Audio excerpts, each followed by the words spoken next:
Hi అండి, నేను ఝాన్సీని Adagarla Jhansi's channel నుండి మాట్లాడుతున్నాను.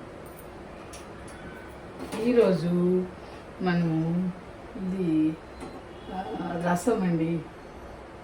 టమాటా చారు అని కొంతమంది, మిరియాల రసం అని కొంతమంది, ఇలా రకరకాలుగా పిలుస్తారు కదా. ఆ రసం చేసుకోవడం చూద్దాం.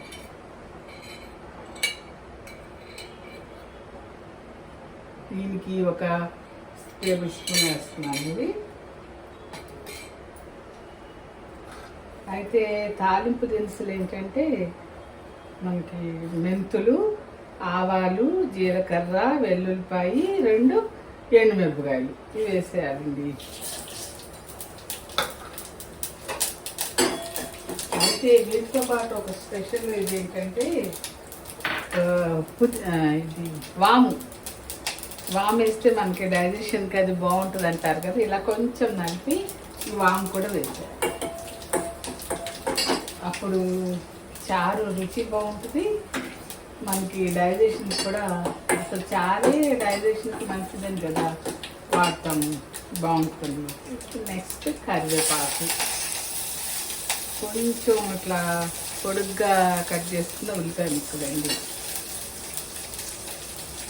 ఒక పచ్చిమిరపకాయ కూడా వేసాను.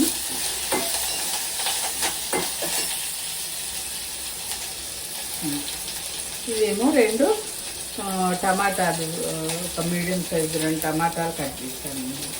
కాస్త అంత మన క్వాంటిటీ తగ్గట్టు కూడా. అది చిన్న గిన్నె కదా చారు పెట్టేది, చిన్న గిన్నె.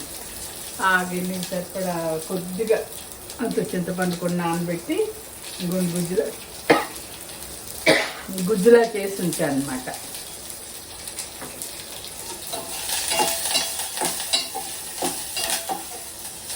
దీంట్లో ఈ టమాటా ముక్కలు కూడా వేసేయాలండి. కొంచెం మెత్తబడాలి టమాటా ముక్కలు, అప్పుడు నీళ్ళు పోసుకుందాం.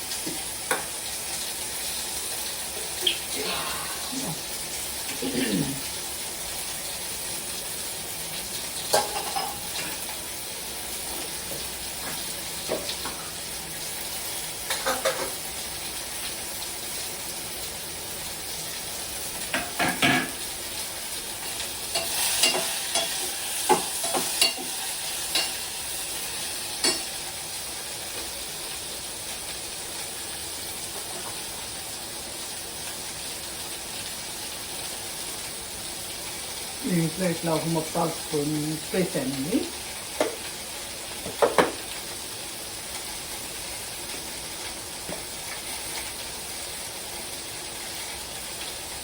కాస్త పసుపు,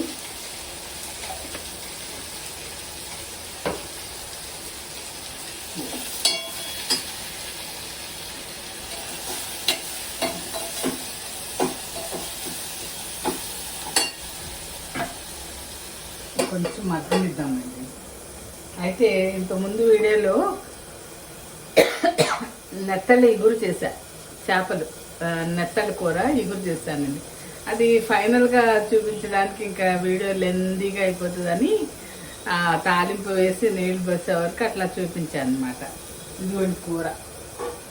ఆ వీడియో చూసి ఇప్పుడు ఈ వీడియో చూసే వాళ్ళకి ఈ కూర కూడా తెలుస్తుంది అనమాట. ఇలా పూర్తిగా చూసారు, ఇలా ఎగిరిపోవాలన్నమాట నెత్తలు.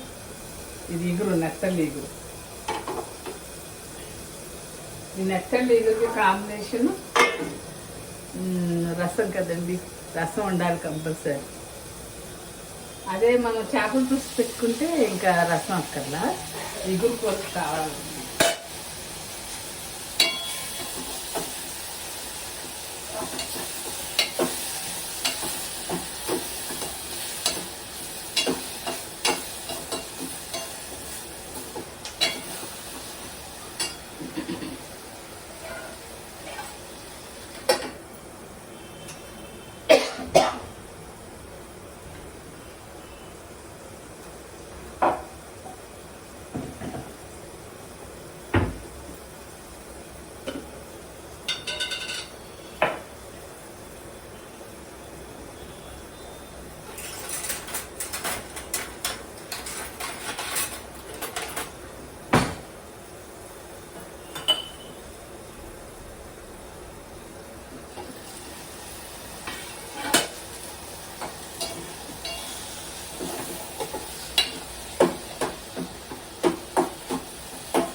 టమాటా ముక్కలు అలా కొంచెం మెత్తగా అయ్యే వరకు ముందు మగ్గబెట్టేయాలి. లేకపోతే వెంటనే నీళ్ళు పోసేస్తే అది అలా ముక్కలు ముక్కలుగానే ఉంటాయండి. ఇదైతే చక్కగా ఆ రసం దిగుతుంది అనమాట మగ్గితే.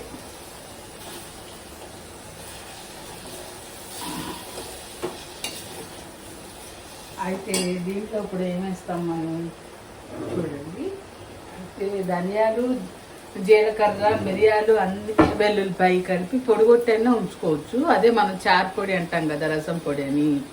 అలా కాకుండా ఇట్లా మిరియాల పొడి విడిగా, ధనియాలు జీలకర్ర పొడి విడిగా పెట్టినా రెండు కలిపి దీంట్లో కొంచెం కొంచెం వేసేసుకోవచ్చు అండి. గుడి మిరియాల పొడి వేస్తున్నా.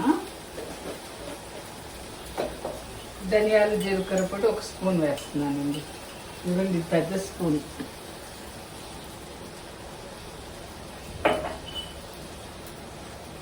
అయితే ఇలా వేసినప్పుడు ఒక వెల్లుల్లిపాయ కూడా దంచి మళ్ళీ వేయాలి, తాలింపులో కాకుండా.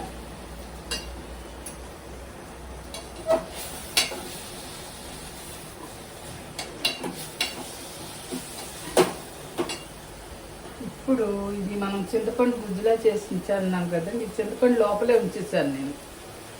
చింతపండుతో సహా వేసేస్తాం ఈ చారులో. కాకపోతే మనం వడ్డించుకునేటప్పుడు అది అడుగునే ఉండిపోద్దండి చింతపండు. పైనుంచి వేసుకుంటుంటాము. లేదు అలా నచ్చదు అనుకుంటే మొత్తం మరిగిపోయినాక వేరే గిన్నెలో తీసుకున్నప్పుడు చింతపండు అడుగునే ఉండేట్టుగా జాగ్రత్తగా తీసుకోవచ్చు అనమాట. కొంత రసం కూడా పోయొచ్చు, కానీ రసం పోసిన దానికంటే ఇట్లా చింతపండు కూడా దాంట్లో ఉండి మరిగితే దాని కలర్ కానీ టేస్ట్ కానీ ఇంకా బాగుంటుంది.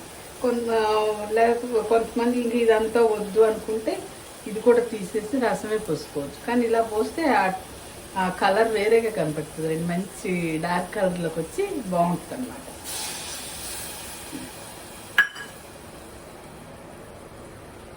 ఇప్పుడు మనకి సరిపడా వాటర్ పోసేస్తాం, చారుకు సరిపడా.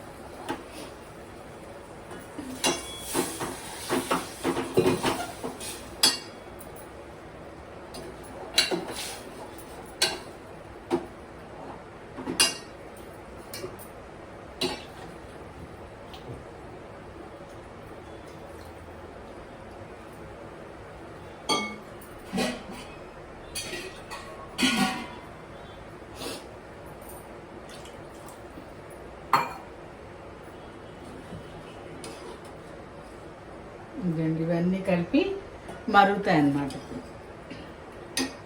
దీంట్లో మనం ఇంకా ఫైనల్గా కొత్తిమీర వేయలేదు కదా, అది కూడా వేసేస్తుంది.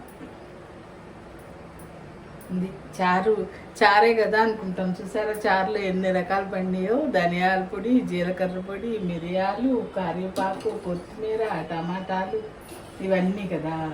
అందుకే చారుకి అంత ఇదన్నమాట. సరే అండి, అయిపోయింది కదా మన చారు రెడీ. ఒక 10 నిమిషాలు దీన్ని మరగనిచ్చి ఆపేసేయడమే మనం.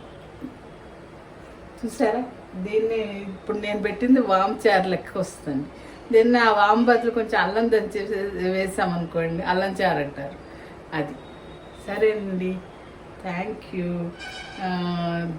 ఇంతకుముందు వీడియో నెత్తళ్ళు ఇగురు చేశాను, అది చూసి చూడండి. ఇది చూస్తే కానీ అది దాని సంగతి తెలియదు అనుకుంటే ఇది చూసినాక అది కూడా చూడండి, ఇగురు తెలుస్తుంది ఎలా చేశాను నెత్తళ్ళు ఇగురు అని. ఇప్పుడు కూర చూపించాను కదా ఫైనల్గా. ఓకే అండి, నచ్చితే కనుక ఈ వీడియో నచ్చితే కనుక సబ్స్క్రైబ్ చేయండి. ఓకే.